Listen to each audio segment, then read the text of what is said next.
Okay, so having introduced lots of different property investing strategies yesterday, I'm going to return back to my comfort zone and talk a bit more about buy-to-let investing specifically. So buying a house to rent out to a single family, you rent it out to them, they pay the bills, they pay the rent, and it ticks along nicely, obviously in a perfect world.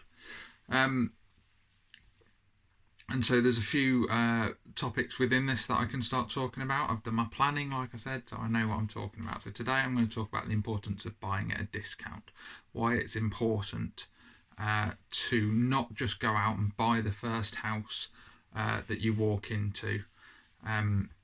Obviously, I'm exaggerating a little, but it's particularly important for you as a property investor now, and you need to start seeing yourself as a property investor, to buy at a discount.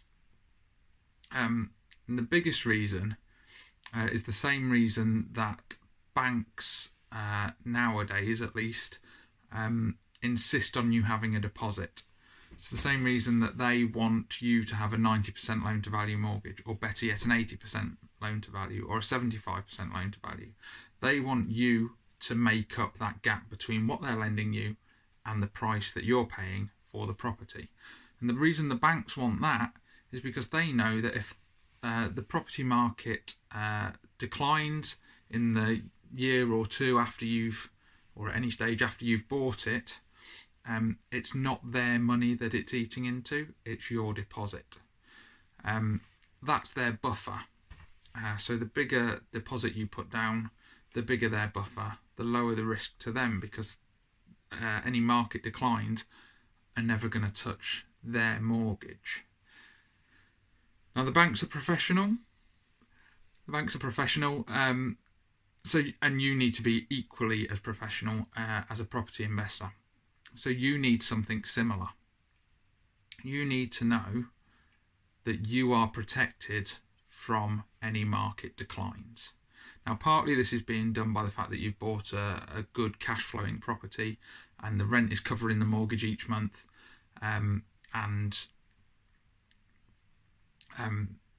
Actually the price of the house, because you're holding it for the long term, doesn't matter so much.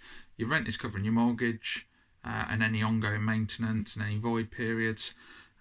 So you're getting cash flow each month, and actually the price of the value of the house could fall to zero, but if you're not selling, it doesn't matter.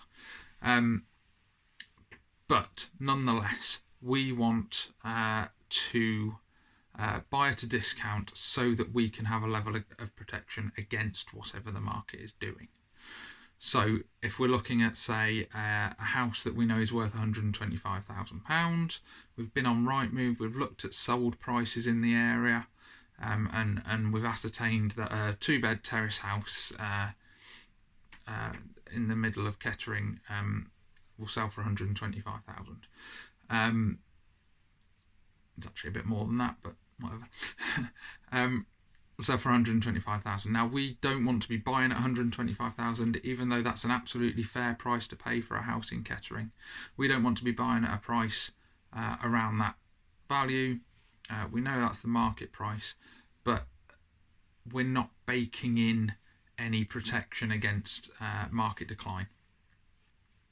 If, however, we go out and we manage to find a property and buy it for £110,000 or £105,000, then obviously we've got a difference between what the house is actually worth and what we've paid for it.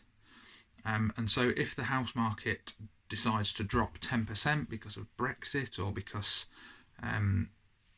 of just that's what the property market does, then it's not such a big problem for us. We've not actually dipped into the price that we paid for the house in the first place. So by buying at a discount, we bake in that little bit of extra equity. We still need our 25% deposit or whatever for the mortgage, but actually we've got a bit more equity than that, and that's giving us more protection against the housing market dropping.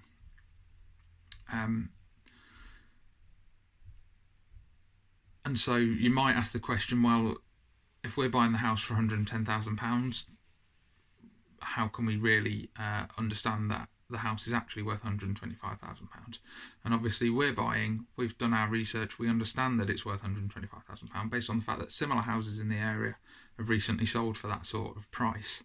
The fact that we've been able to buy the house for cheaper than that is not necessarily an indication that houses in that area are suddenly worth 10-15% less.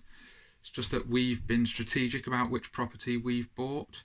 Warren Buffett talks about this in share investing, stock investing.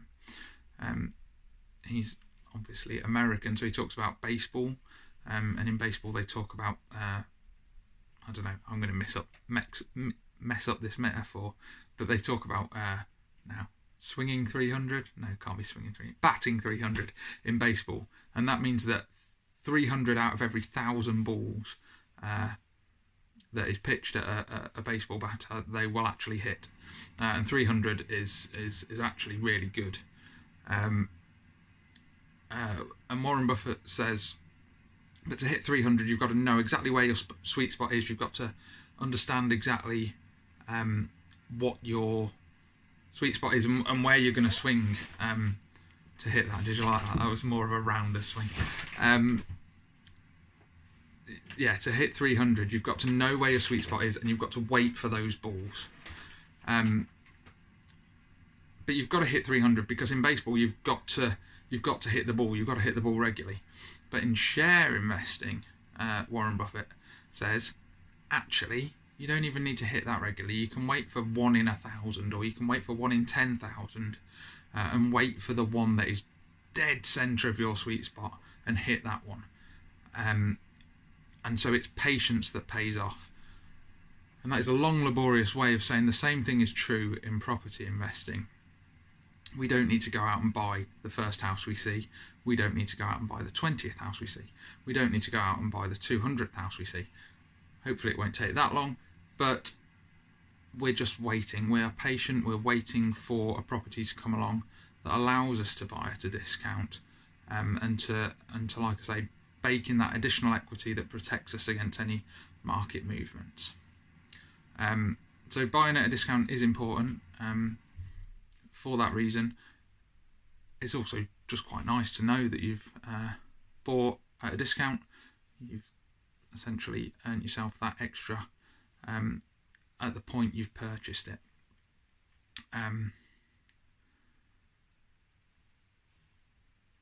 So that is buying at a discount. There was another thought that flashed across my mind there, but it's gone again, so that can wait for another day. That is why you should buy at a discount. We'll talk about possibly how you buy at a discount, or at least how I've done it recently in future videos. But for now, just know it's possible, and certainly patience helps. We're not rushing to get that first property purchase.